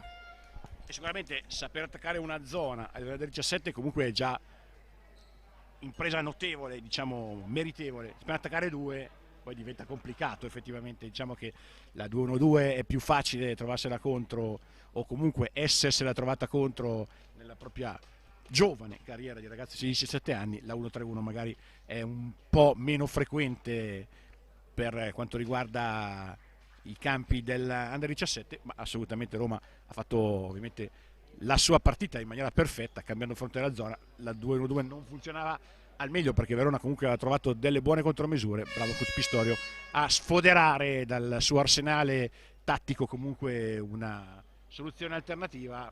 Nel frattempo Roma, che all'intervallo comunque soccombeva nel duello a rimbalzo, ha girato questo tipo di intensità, qualche rimbalzo in più, chiaramente non parliamo di un dominio, ma diciamo nel terzo quarto comunque Roma ha raccattato qualche possesso in più, ha concesso meno secondi tiri, ha trovato qualche, ma non sempre poi magari efficace, ripartenza dalla sua zona, qualche secondo tiro, totale generale 43 pari, Verona con 6 punti nel quarto e ora la necessità di trovare quelle contromisure tecniche sostanzialmente per scardinare la zona che tanta difficoltà effettivamente poi ha creato per l'attacco Tezenis, ma comunque sicuramente la partita, anche se diciamo ai punti ora l'inerzia è un po' più dell'Olimpia, ma può promettere ancora tante emozioni in questo finale. Ribadiamo ancora comunque che domani queste due squadre giocheranno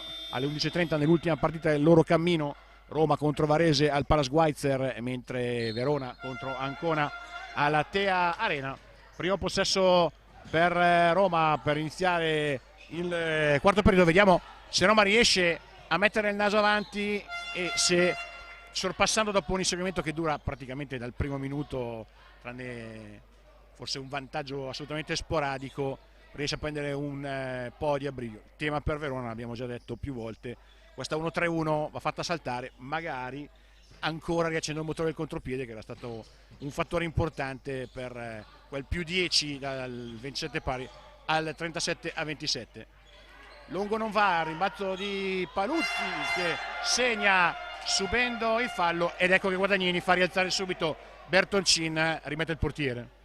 L'ho detto prima, Roma ha migliorato al rimbalzo nel terzo quarto, te l'ho confermato adesso il numero 18, se non sbaglio Paluzzi, con secondo possesso e canestro e fallo.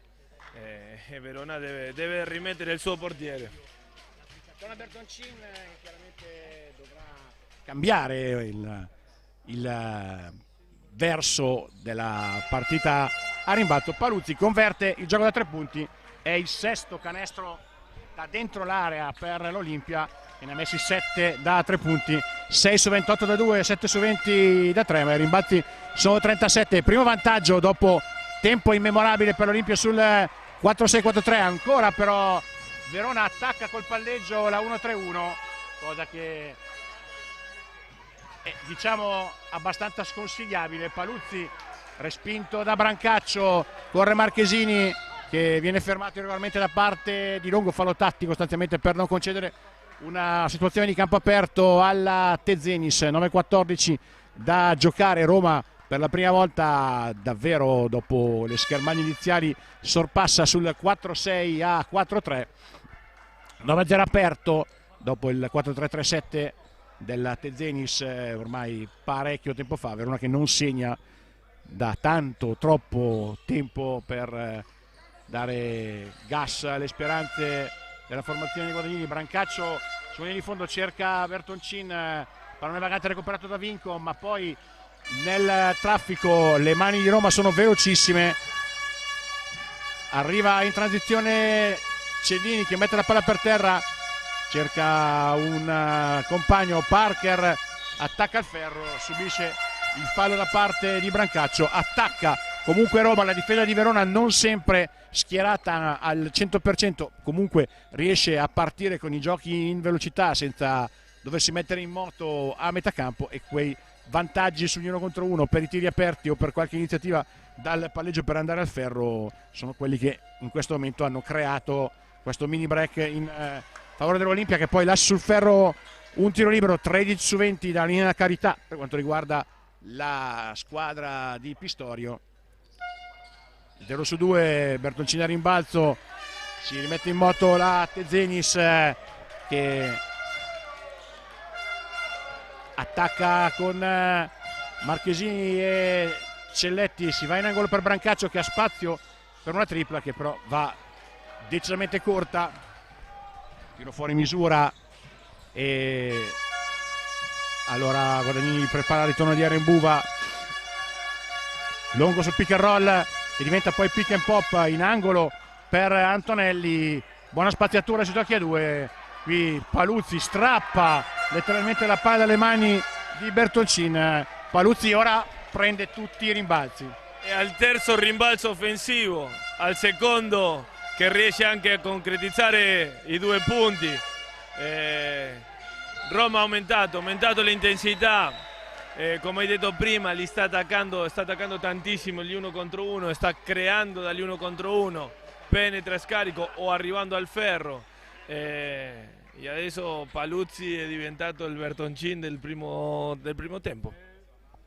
2 su 8 dal campo, ma 7 punti con 9 rimbalzi di cui 5 offensivi, giocatore che sta avendo un impatto davvero notevole. Qui però Celini ruba palla, Celletti ruba palla, Verona si rimette in moto sempre contro la solita zona, più 5 Roma, possesso Tezenis, impressione con scarico, Bertoncin in angolo per Brancaccio che prende un tiro in svitamento, canestro di fattura davvero eccellente, che frustata di polso e di corpo per Giovanni Brancaccio, non proprio quel tiro costruito dal sistema, ma qui erano punti che ci volevano davvero come l'acqua nel deserto. Sì, Brancaccio è stato veramente, nelle ultime 3 azioni sembra che Verona nessuno voleva la palla, lui si è preso le responsabilità, prima non gli è andata bene la bomba, adesso con un canestro super forzato, però sono i canestri degli ultimi quarti ragazzi, adesso si vivrà sull'1 contro 1, come adesso Longo è riuscito a battere l'1 contro 1 e andare al ferro, adesso negli ultimi minuti è dove si vede più l'individualità che possono avere questi ragazzi per portare la vittoria per la loro squadra. E la chiave, come diceva Maxi Morino, è proprio andare al ferro. Roma il ferro non l'ha trovato praticamente mai per 27-28 minuti, ora Paluzzi con quei rimbalzi d'attacco, Longo con questo appoggio a canestro per il suo 11° punto personale, è riuscita a mettere qualche punticino sul tabellone. 2 cambi pronti per coach Pistorio, anche l'assistente Raffaele Franzetta, indicazioni ai ragazzi in campo con la maglia nera, escono Paluzzi e Cellini, tornano Di Marzio con un 4 falli a carico e Liberati. 7-0-1 al termine, esce anche Brancaccio nelle file della Tezenis, mentre torna Morati. 7-0-1 al termine, la rimessa Tezenis, subito palla nelle mani di Bertoncin che prova ad andare verso il ferro, invece poi si torna sul perimetro, Marchesini sbaglia ma poi il rimbalzo lo recupera di destrezza Bertoncin, il re delle palle vaganti, torna a essere protagonista in questa circostanza, guadagna 2 tiri liberi a cronometro fermo che in questo finale possono essere davvero preziosi, anche se poi Verona finora i liberi diciamo ne ha beneficiato pochino, 3 su 9 in effetti. Bertoncin col primo punto della sua partita, ma le statistiche dicono 9 rimbalzi e 4 stoppate, probabilmente una soppressa, ma alla fine comunque diciamo una presenza difensiva davvero sostanziosa. 2 su 2 il Lunetta, e ora il time out chiamato da Pistorio. 5-0-4-7 il vantaggio Olimpia, che ha ricucito dal meno 10 della pausa lunga e cambiando fronte della zona, cambiando schieramento della zona, ha cambiato l'inerzia di una partita che era stata condotta di fatto fino al minuto numero 30 da parte di Verona, parità a quota 43 all'ultimo intervallo. Ora vantaggio non certo rassicurante con 3 lunghette di margine per l'Olimpia, ma senza dubbio ci si può aspettare un finale ancora all'insegna dell'equilibrio. È un giocatore in doppia cifra per la Tezenis, 2 di Mazzoli, 7 di Morati, 6 di Ceffoli, 2 di Bertoncin, 4 di Arenbuva, 9 di Brancaccio, 4 di Vinco, 8 di Marchesini, 2 di Cornale e 3 di Righetti. Per l'Olimpia invece il bottino dice 11 di Longo, 10 di Parker, 8 di Liberati, 1 di Cellini, 7 di Paluzzi, 4 di Di Marzio e 9 di Antonelli. Anche la panchina comunque è salita a 18 punti prodotti per l'Olimpia rispetto a quel vantaggio sostanzioso che Verona aveva ad un certo punto a metà del terzo quarto, quando più del 50% del suo bottino era stato prodotto dal secondo quintetto. Ma come abbiamo detto più volte, comunque la squadra di Guadagnini forse ha meno riferimenti designati tra primi 5 rotazioni, avendo una squadra molto omogenea sostanzialmente dal punto di vista del rendimento. Rimessa dal fondo, Verona prova a allungare la difesa con una individuale poi comunque abbozzato sostanzialmente, di fatto serve solo per far entrare un po' più tardi Roma nell'azione offensiva. Antonelli smista per Longo, attacca Celletti da 1 contro 1, prova ad andare al ferro, la zampata del difensore. 6 secondi per l'attacco romano, che dovrà chiaramente inventare qualcosa velocemente su questo possesso.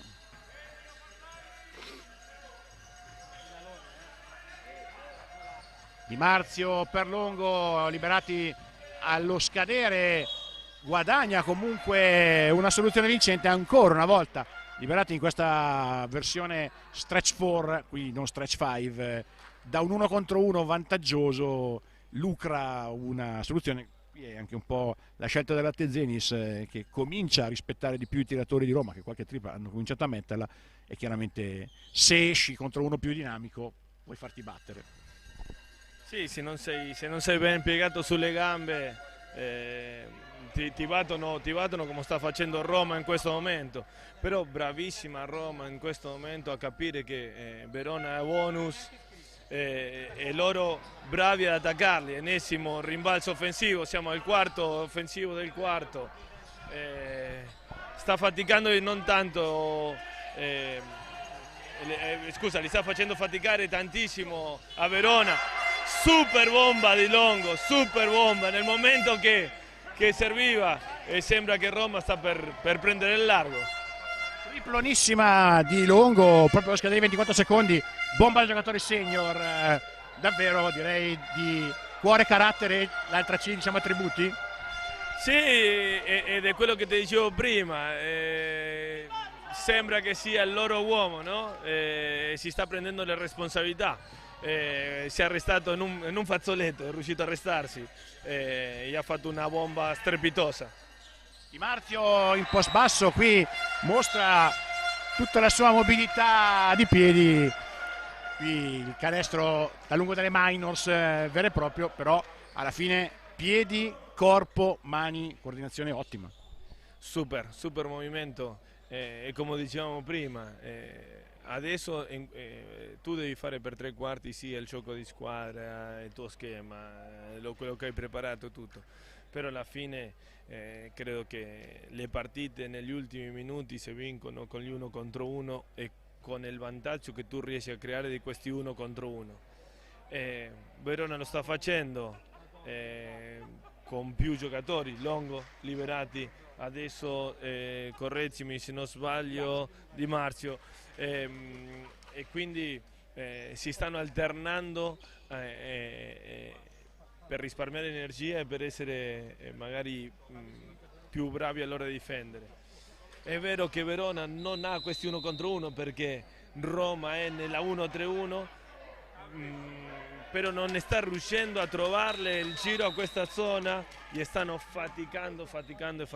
Devono cercare in questi ultimi 5 minuti di alzare la pressione difensiva e magari provare a giocare a tutto campo un po' più spensierati.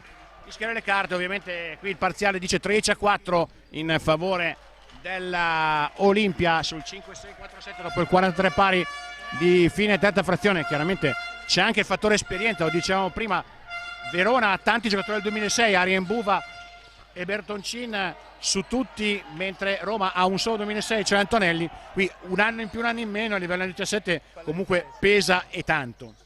Tantissimo, un anno all'ora di queste partite qua punto a punto contano tantissimo, vuol dire che hai una stagione in più, partite in più, adesso passami il termine, però riesci a gestire la pressione magari anche un pochettino di più. Chiaramente la palla arriva sotto a Ariembuva, finalmente coinvolto dentro l'area, gran palla.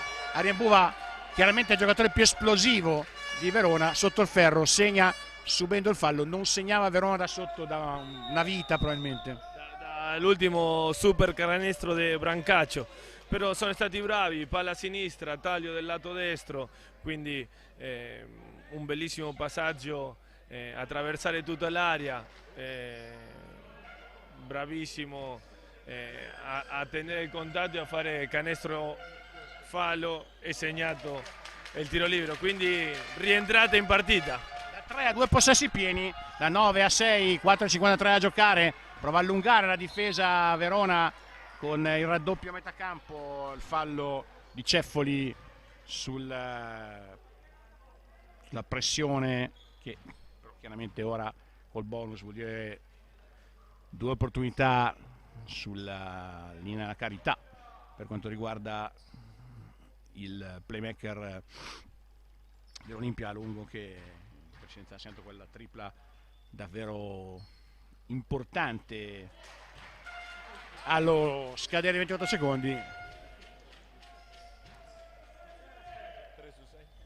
14 su 24 da linea della carità per Roma, e 0 su 2 che pesa, anche se poi arriva l'ennesimo rimbalzo di Paluzzi che sbaglia, riprende il rimbalzo, quindi nel mucchio succede di tutto, pallone che finisce nelle mani di un giocatore veneto, dovrebbe essere il fallo di un giocatore dell'Olimpia. Sì, due per Verona, ma diciamo che entrambe le squadre in lunetta non sono proprio delle garanzie, una 14 su 26, l'altra 6 su 12. È chiaro che qui in questo finale la conversione delle conclusioni del cronometro fermo diventa ancora più importante. Ariembuva fino a questo momento comunque ha percorso netto sul 2 su 2, 4,44 da giocare nel corso dell'ultima frazione di gioco. Varese 4 con 2 partite, Roma 2 una partita, Verona 0 una partita e ancora 0 2 partita. Questa è la situazione attualmente di punteggio nella classifica del girone A.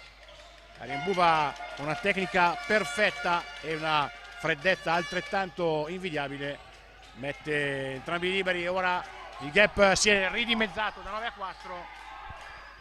4 e 34 da giocare, possesso Olimpia.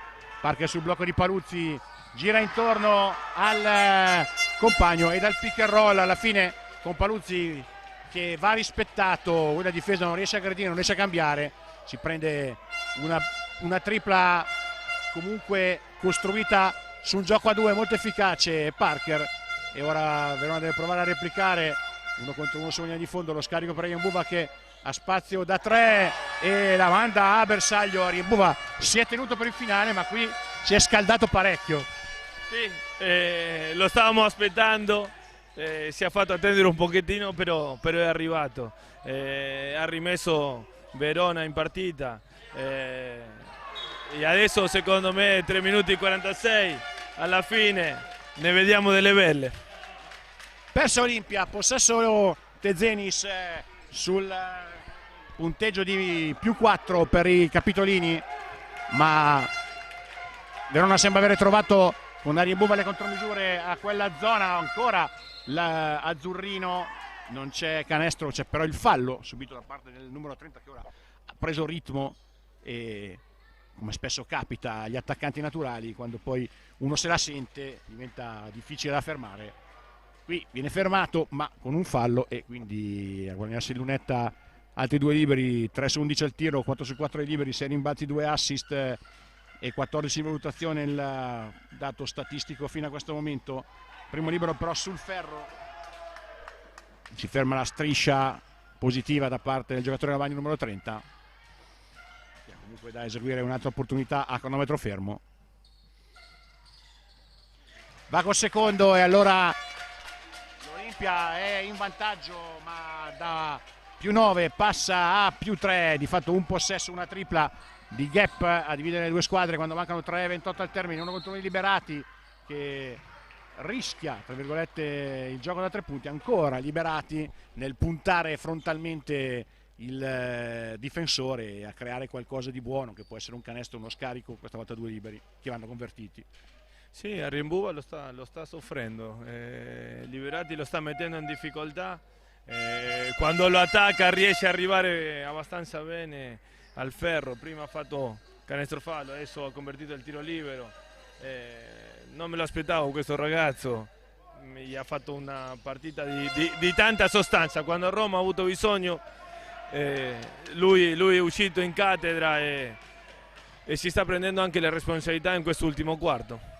Terzo marcatore, Liberati a quota 11 dopo i 14 di Longo e gli 13 di Parker. Celloli nel traffico, stoppato da parte di Paluzzi, che è tornato dopo il quinto fallo di Di Marzio ormai un paio di minuti fa. La rimessa dal fondo comunque resta nelle mani dell'Atte Zenis, con 3-11 da giocare.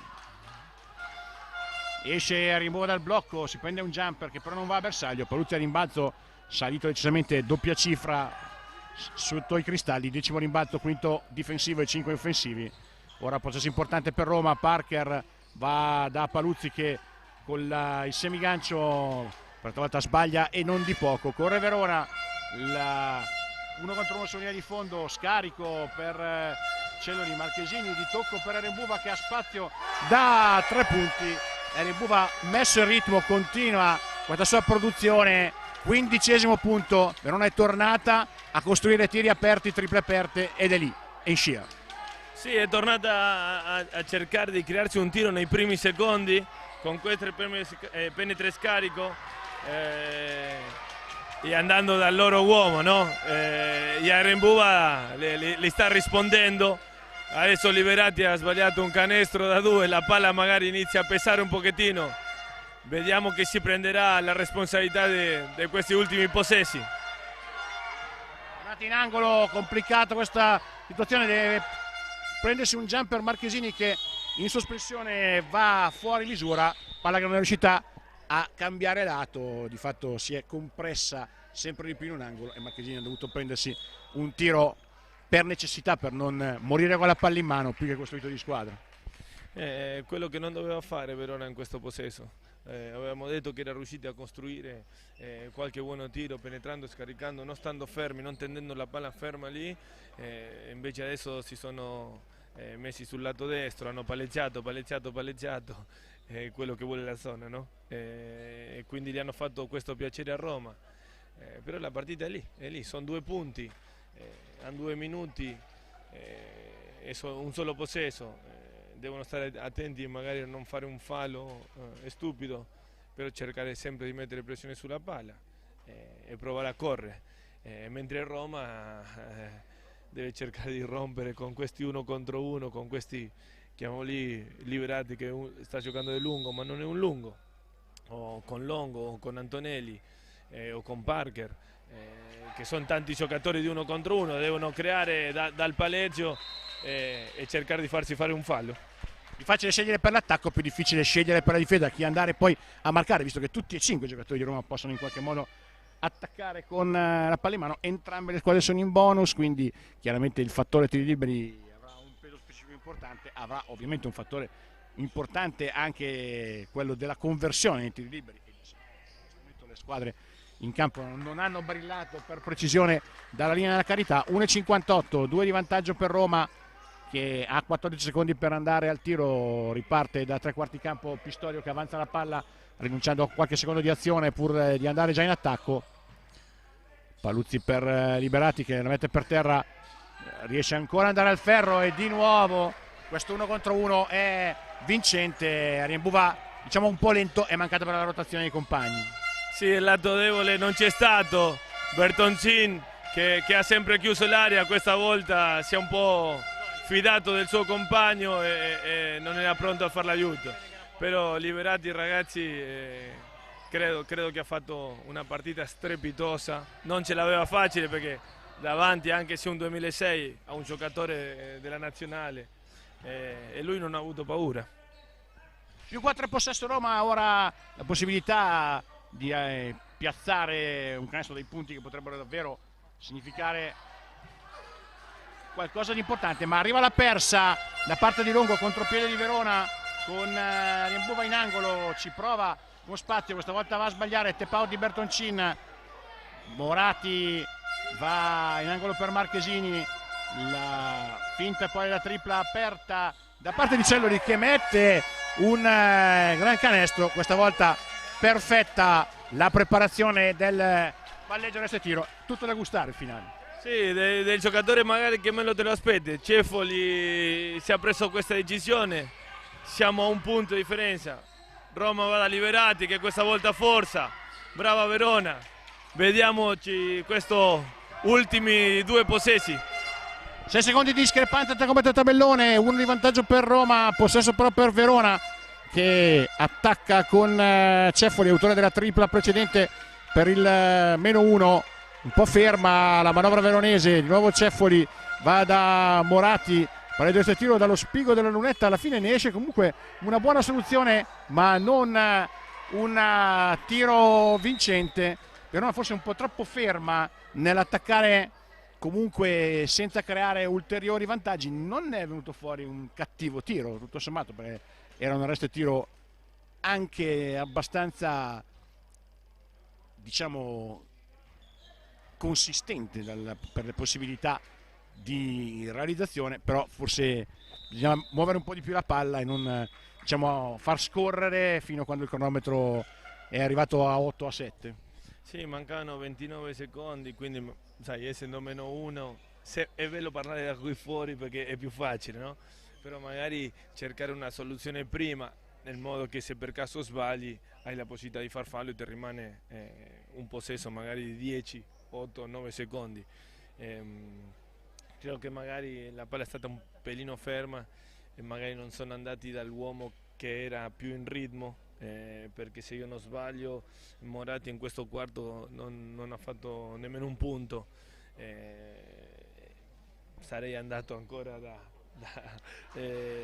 sì, era il più caldo, sarei andato da lui prima perché ai tiri liberi li ha segnati e poi che perché poteva creare dal palleggio magari qualche aiuto difensivo dal lato debole e magari lo stesso tiro è bravissimo, te lo prendi sullo scarico, però questa è l'inesperienza e a questo servono queste partite, a che loro acquisiscano queste esperienze qua e imparino da questa gestione degli ultimi quarti. E questo sicuramente è il dato saliente, parliamo comunque di ragazzi ancora molto giovani con un percorso nel vivaio a metà, praticamente comunque da completare ancora per almeno 2 anni fino all'Under 19, per cui sono esperienze di cui ho fatto tesoro. 2 tiri liberi ora per Roma che sbaglia il primo con Antonelli, vedremo quale sarà la scelta tattica di coach Pistorio, se sbagliare, probabilmente sbagliare per non dare la possibilità a Verona di organizzare una rimessa. Alla fine non tocca il ferro, non c'è fischio arbitrale, sensazione che non abbia toccato il ferro e credo che si debba ripartire dalla rimessa, quindi alla fine l'ha sbagliato, ma l'ha sbagliato male. Sì, adesso credo che c'è stato un pochettino di confusione da parte degli arbitri, capiamo benissimo che stanno giocando una finale. Da qui sembrava che non avessi toccato il ferro, che sia suonato solo il tabellone, però sai, da questa prospettiva dalla tribuna non è la stessa che può avere l'arbitro in campo. L'ufficiale di campo, sì. Solo che adesso comunque il gioco è stato fermo e Verona ha la possibilità di chiamare time out e magari fare la rimessa in attacco, che era quello che non voleva Roma. Chiamati 2 allenatori per spiegare comunque cosa è successo e come sarà amministrato il possesso. Di fatto il time out comunque ovviamente c'è, da capire anche quando si riprenderà il gioco, se non ha toccato il ferro. No, dai 3 secondi, non esattamente, non ha toccato il ferro, quindi giustamente il gioco non è iniziato, si riparte da 3 secondi e 4 e queste sono le cose più belle, no? ultima mozione, di fatto vediamo se intanto dove si parte con la rimessa, perché se si parte da 3/4 campo è un conto, si parte da sotto canestro, diciamo 3 secondi e 4 che sono... Se non sbaglio il time out l'ha chiesto Verona, quindi potrà scegliere di fare la rimessa in attacco. E quindi Verona si guadagna in qualche modo una seconda ultima chance dopo l'errore del sorpasso precedente da parte di Moratti per cercare il gol partita sostanzialmente sulla Sirena. Sì, anche adesso sai, è il velo di quello che il coach sta disegnando. Se i ragazzi a questa età e con questa pressione e con questi 3 secondi sapranno interpretare bene quel disegno lì. E questo è il velo, no? Sono proprio curioso di queste situazioni. Per fortuna o sfortuna è l'unica partita la quale ho visto in un finale così. E quindi vediamo cosa succede. Mi sembra che abbia contro timeout del Roma. Quindi diciamo per spezzare la concentrazione in qualche modo. Così questo minuto è una clessidria, no? Diventa, per i giocatori di Verona diventa ancora più difficile gestire questo nervosismo, adrenalina. Vediamo come la riusciranno a gestire. Magari ha avuto anche più tempo per spiegare meglio il disegno, quindi vediamo. Adesso fra pochissimo vediamo come andrà a finire. Su queste rimesse sbagliano le squadre di Eurolega, sbagliano le squadre di Serie A, figuriamoci gli Under 17, non tutti sono Milano che segnò quel canestro allo scadere contro il Bayern Monaco nella gara 1 dei playoff di Eurolega dello scorso anno, che poi in qualche modo indirizzò la serie. Vediamo la rimessa da 3 quarti campo per la Tezenis, la esegue Ceffoli, uomo contro uomo per Roma, dai blocchi ci si libera, va a ricevere Moratti che serve Brancaccio, gran palla e allo scadere segna Giovanni Brancaccio il canestro della vittoria, schema eseguito alla perfezione, smarcamento, taglio, solo Brancaccio sotto canestro, appoggio vincente. Direi meglio di così non potevano fare. Guarda, era quello che ti dicevo, è proprio la cosa bella, mi emoziono perché provo a essere nella pelle di quel ragazzo lì che a 17 anni, a 3 secondi alla fine, ha avuto la pazienza Moratti di finta, palleggio, trovare Brancaccio che si è fatto trovare pronto su quel taglio lì, non le è vibrata la mano. Quindi complimentissimi ai ragazzi, complimentissimi anche a Roma, è stata una partita veramente bella e sono fortunato di essere qui a guardare queste finali e poterla commentare. E allora, magari non la partita più bella in assoluto, ma sicuramente la più emozionante è quella risolta in maniera più inaspettata, con un guizzo allo scadere di Giovanni Brancaccio che regala la vittoria alla Tezenis per 64-63 contro l'Olimpia Roma. In questa congiuntura di classifica Verona raggiunge Roma a 2 punti, domani giocherà alle 11:30 su questo parquet contro la Stambura Ancona. Varese sola al comando con 4 punti, dunque comunque vedendo chiaramente già la qualificazione, però domani comunque si giocherà tutto contro l'Olimpia Roma sul parquet del Palace Guaiter. Ripetiamo nuovamente il punteggio finale di questa partita davvero elettrizzante, emozionante, con un finale veramente palpitante. Giovanni Brancaccio sulla sirena regala il successo alla Tezenis Verona per 64-63. L'Olimpia Roma aveva messo il naso avanti anche con 9 lunghezze di margine, ma poi si è arresa contro la rimonta guidata da Rembuva e poi coronata da Brancaccio sulla sirena. Ancora il finale, 6-4 Tezenis, 6-3 Olimpia per questa partita emozionante, ringraziando Maxi Moreno per il commento tecnico. Da Giuseppe Sciascia un cordiale saluto e un a risentirci e a rivederci fra una mezz'oretta abbondante per la prima partita del Girone B, dove saranno in campo la Stella Azzurra Roma, vittoriosa ieri nel Girone B contro l'Autribullo Treviso, e la Dinamo Sassari.